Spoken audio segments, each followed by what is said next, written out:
સ્વપોતે અનુભવ કરીને વાત કરવા માંગુ છું. હું કોઈની કહેલી કે શીખેલી કે વાંચેલી વાત નથી કરતો.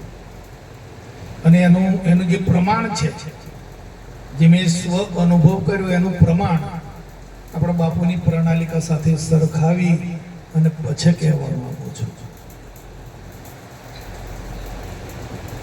તમારી બધાની રજા હોય તો કહું.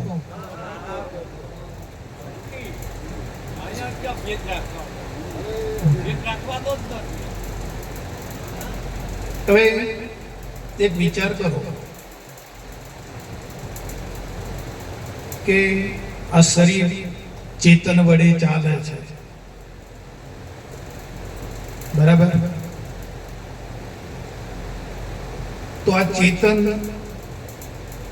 શરીરમાં રહીને ચલાવે છે કે શરીરની બહાર રહીને ચલાવે છે?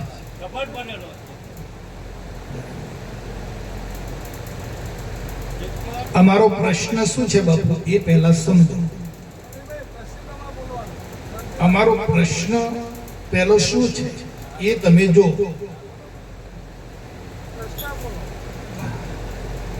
કે આ શરીર ચેતન જે છે શરીરમાં રહીને શરીરને ચલાવે છે કે શરીરની બહાર રહીને ચલાવે છે? હા બરાબર.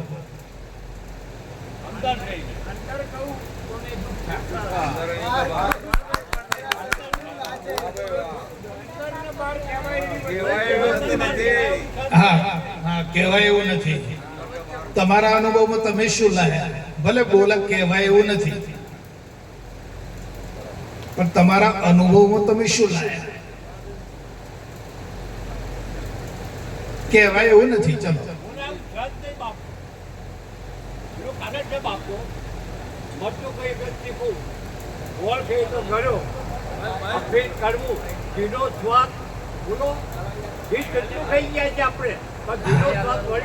આપણે બાપુ એક મિનિટ, કે કોઈ દ્રષ્ટાંત સાથે સરખાવવાનું નથી. આ સિદ્ધાંતની વાત છે અને સિદ્ધાંતમાં કોઈ દ્રષ્ટાંત ખપે એવું નથી. સિદ્ધાંત ભાગો તો આપણે તન મન ધન ગુરુ મહારાજને સમર્પણ કર્યું. તો સમર્પણ કર્યું ત્યારે આપણે ક્યાં હતા?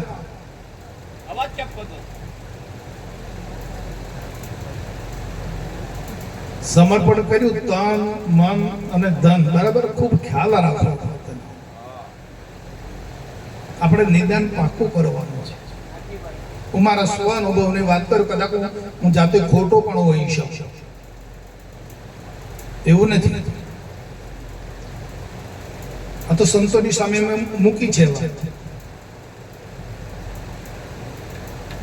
તો આપણે તન મન ધન સમર્પણ કર્યું ત્યારે આપણે ક્યાં હતા? હા તો ક્યાં હતા?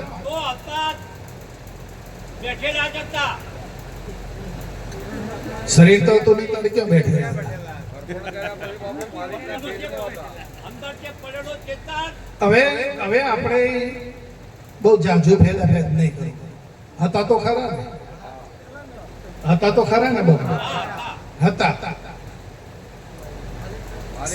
તન આપી દીધું, મન આપી દીધું, ધન આપી દીધું, પણ આપણે તો હતા ને. તો હવે ક્યાં હતા? મોય હતા?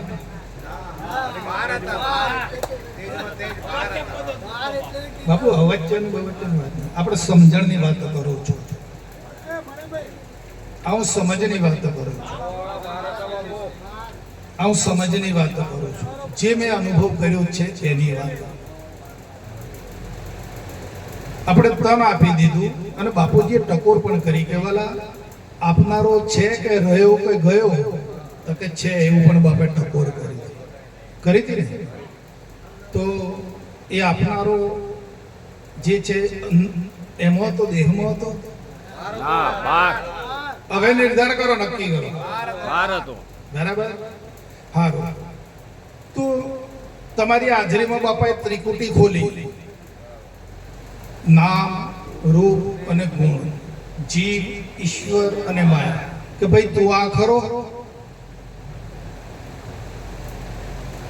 તું જીવ પણ નથી, તું ઈશ્વર પણ નથી ને તું માયા પણ નથી. આ ત્રણને જોવા વાળો તું હજુ અલગ જ છે. આ ત્રણને જાણવા વાળો, સમજવા વાળો તું ન્યારો હજી અલગ જ છે. ખરો ને? હા, બરાબર ખ્યાલ કરજો વાલા. તો તમારામાં આપણામાં અસંગપણું જળવાશે. અસંગપણામાં આપણે કેમ રહી શકતા નથી? આ કોથળામાં પોંછેરી રાખીને કૂટ કરીએ છીએ એટલા માટે. અને હું આ સ્વ અનુભવની વાત, અને બહુ અભ્યાસ પછી મને આ વાત પ્રાપ્ત થઈ છે.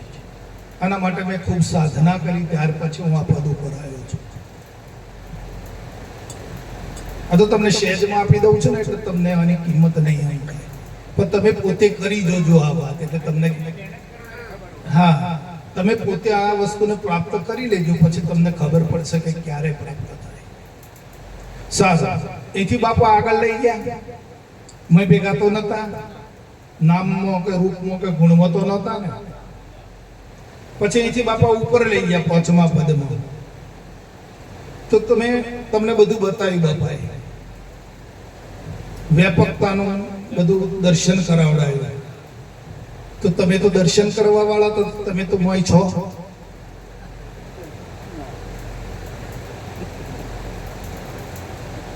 માલિકનું દર્શન કરાવડાવ્યું કે માલિક આ રીતે વ્યાપક છે, એવું દર્શન કરાવડાવ્યું. તો દર્શન કરવા વાળો તો મોય ભેગો હતો કે ન્યારો હતો?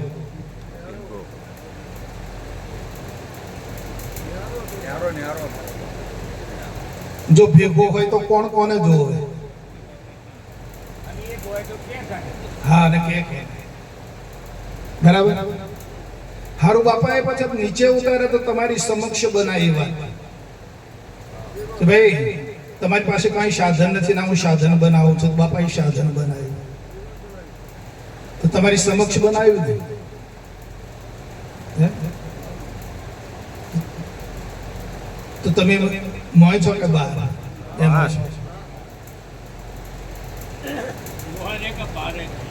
હા, એ આવું બાપુ છે ને, જો સફર તો છે. એ વાત બધી બરાબર, પણ આને પછી બાપુએ કીધું કે આને બાદ કરો તો શું રહે? ત્યાં આવો, ત્યાં આવીને આવી ગયો કે આને બાદ કરી નાખો, શું છે? બરાબર છે. તો તમે જરા કે બીજો કોઈ, તમે જરા કે બીજો કોઈ, બરાબર છે. આને બાદ કરો. બાપુ લખ્યું અમૃતધારામાં આને બાદ કરી લો, પછી જોઈ લો. તો તમે જરા એક જ તત્વ રહ્યું ને. હવે તમે આમાં માનશો નહીં. તમે પહેલેથી બાપુએ તમને ન્યારા કરી દીધા, અલગ કરી દીધા છે.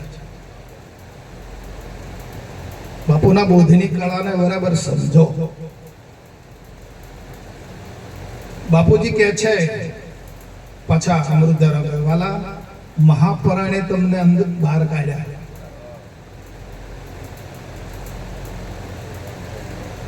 બાપુ એવું બોલ્યા છે કે મહાપરાણે માણ તમને આમાંથી બહાર કાઢ્યા છે. તો હવે તમને બહાર કાઢ્યા ને, બસ એ નક્કી કરી લો ને. હવે વાલા અંદર પ્રવેશ કરશો ને. હવે બાપા ટકોર કરી કે અંદર પ્રવેશ કરશો નહીં. એટલે હવે પોતે પોતાની જાતને તમે કેવી માનો છો? બરાબર, પોતાના સ્વ અનુભવ, અને આ વાત તમારા સ્વભાવમાં આવી જવી જોઈએ. સ્વ અનુભવ કરીને તમારા સ્વભાવમાં વાત આવી જવી જોઈએ. તો પછી સાહેબ આ બધું ફરી જાય ને, તો પણ તમારો નિશ્ચય કદી ફરે નહીં. અને ગમે તેવો સત્સંગ થાય, ગમે તેવી વાત આવે, ગમે તેવી વાણી આવે, તમારો નિશ્ચય ના બદલાય.